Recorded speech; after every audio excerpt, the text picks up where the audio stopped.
In the brutal calculus of modern warfare, a commander must often choose what to protect and what to abandon.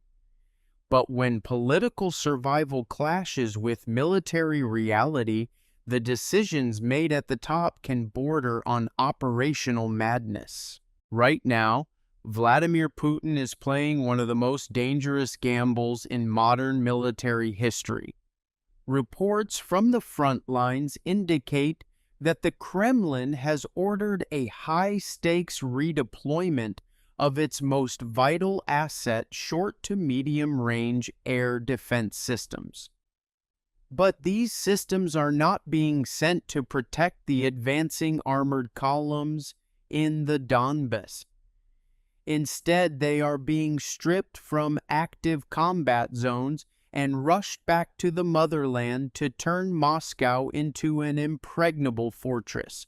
The reason: a humiliating intelligence and operational failure. Recent Ukrainian long-range drone strikes have managed to penetrate deep into Russia's sovereign airspace, bypassing billions of dollars of early warning radars to strike the Kapotna oil refinery, a critical infrastructure complex that supplies over 40% of Moscow's diesel and gasoline. To understand why the Kremlin is willing to risk its frontline positions, one must look at the conflict through the lens of asymmetric political warfare. For over 2 years, the Russian state apparatus has maintained a strict narrative: the special military operation is going according to plan, and the Russian public is insulated from the horrors of war. Ukraine's strategic drone campaign has completely shattered that illusion.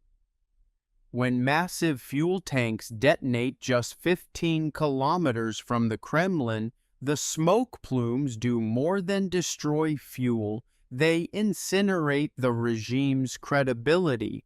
Frontline casualties can be hidden, delayed, or rationalized as distant statistics, but explosions rocking the luxury suburbs of Moscow are a direct threat to Putin's domestic stability. Therefore, from a political standpoint, the cost of losing a critical refinery or having drones buzz the Moscow skyline outweighs the tactical losses in Ukraine. The Kremlin's response has been swift and desperate. Military transport networks are working overtime to relocate Panzer S-1 and Tor M2 air defense systems. According to satellite imagery and intelligence leaks, these systems are being pulled from the hottest sectors of the war, specifically the Donetsk and Zaporizhia fronts. To avoid detection by Western satellite intelligence and Ukrainian partisan networks, Russia is resorting to desperate camouflage measures.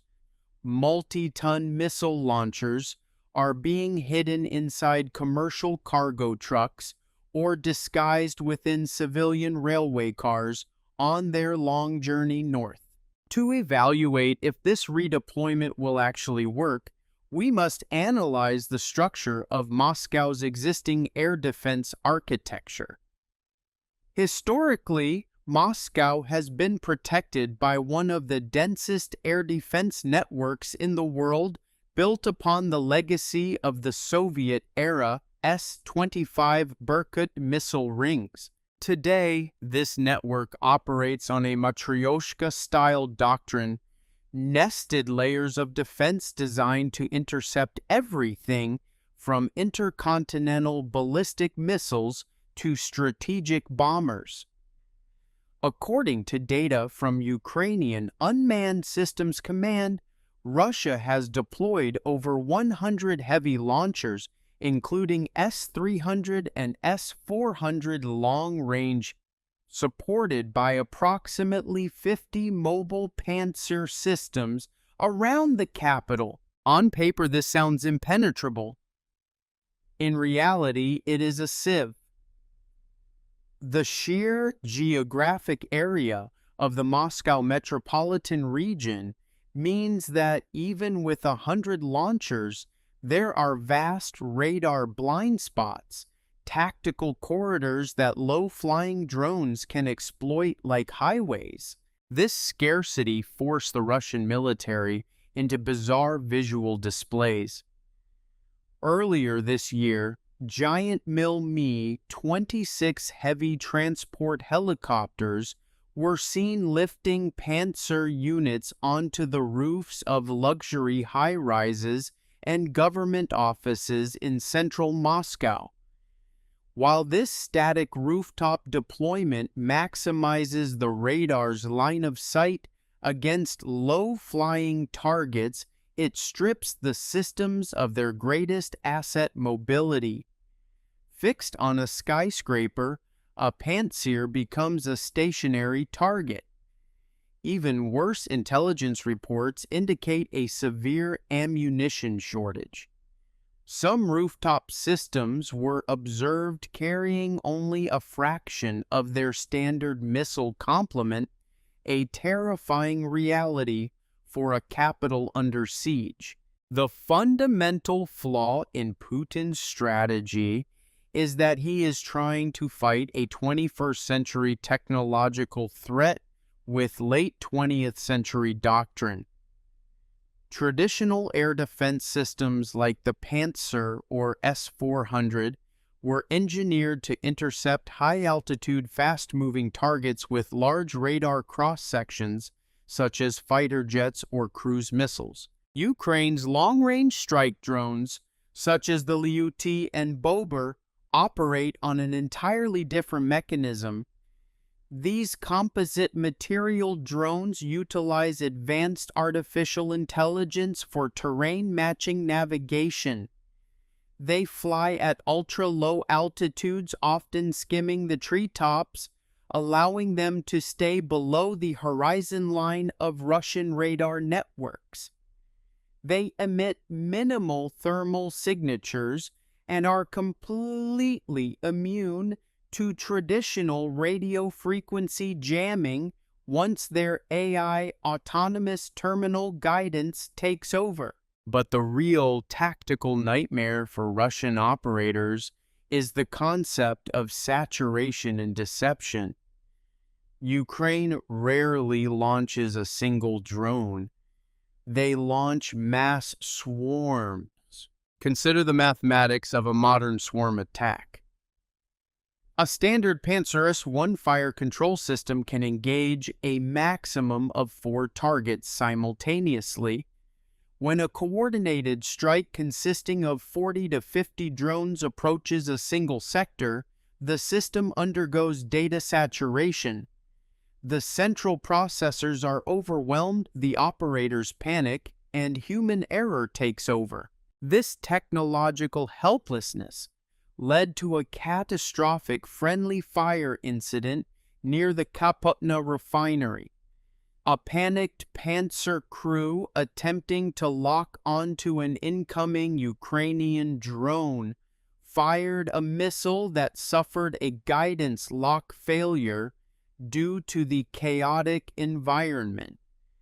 The missile missed the drone and slammed directly into one of the refinery's own massive fuel storage tanks, causing a secondary explosion that sent a mushroom cloud into the sky. By rerouting these assets to Moscow, the Kremlin has left an estimated 80,000 to 120,000 troops along the southern and eastern axes completely exposed.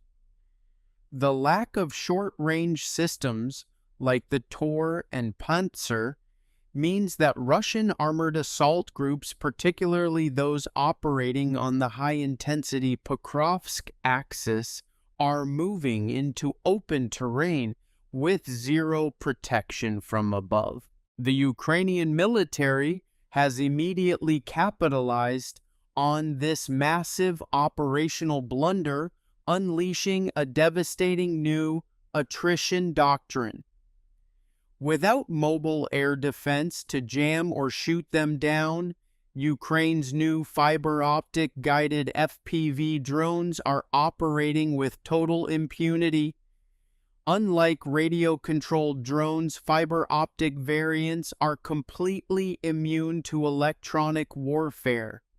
They are hunting Russian heavy armor down to the individual tank, diving into trench networks, and causing unprecedented psychological terror among the infantry. The crisis extends far beyond the frontline trenches. Logistics are the lifeblood of any offensive, and Russia's supply lines are now burning. Without radar networks to defend the airspace, Ukrainian long-range strike elements are systematically dismantling ammunition depots, command centers, and fuel hubs deep in the Russian rear. Along the vital M14 Novorossiysk highway and the logistical corridors feeding Crimea, through the Kerch Strait, Russian supply convoys are being ambushed from the air daily. Entire tank columns are being abandoned in open fields, not because they were defeated in combat, but because their fuel trucks were incinerated miles behind them. Artillery units are falling silent as ammunition supply points are blown apart.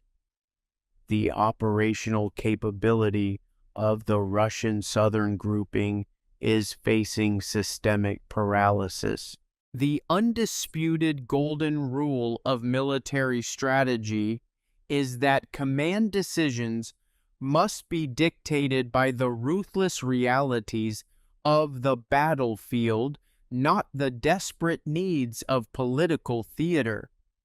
By crippling the backbone of his frontline army to protect the facade of security in Moscow, Vladimir Putin may have committed his most fatal strategic error yet. Every air defense battery removed from the front is a tangible victory for Ukraine, one achieved without firing a single shot on the battlefield. It represents a successful manipulation of the enemy's command structure, forcing them into an unsustainable defensive posture. Putin's action is the military equivalent of bailing water from the flooding engine room of a sinking ship and pouring it into the first-class luxury cabins to keep the elites dry. The illusion of safety may last for a brief moment, but the ship continues to sink. This reality is now sending shockwaves not just through the exposed infantry in the trenches, but through the gilded corridors of the Kremlin. Russian oligarchs and defense officials are watching their multi-billion-dollar industrial assets burn, realizing that the state can no longer protect them. The psychological superiority of the conflict has fundamentally shifted. The war is no longer a slow grind for square meters of mud. It has evolved into a high-tech chess game of intelligence, technology, and economic endurance. As the skies over Moscow flash with the light of desperate air defense interceptions, the future of the Russian soldier on the front line grows darker by the day. What are your thoughts? Will this reckless abandonment of frontline troops spark a wave of dissent within the Russian military command? And has Ukraine's swarm intelligence strategy permanently rewritten the textbook on modern air defense? Let us know your analysis in the comments below.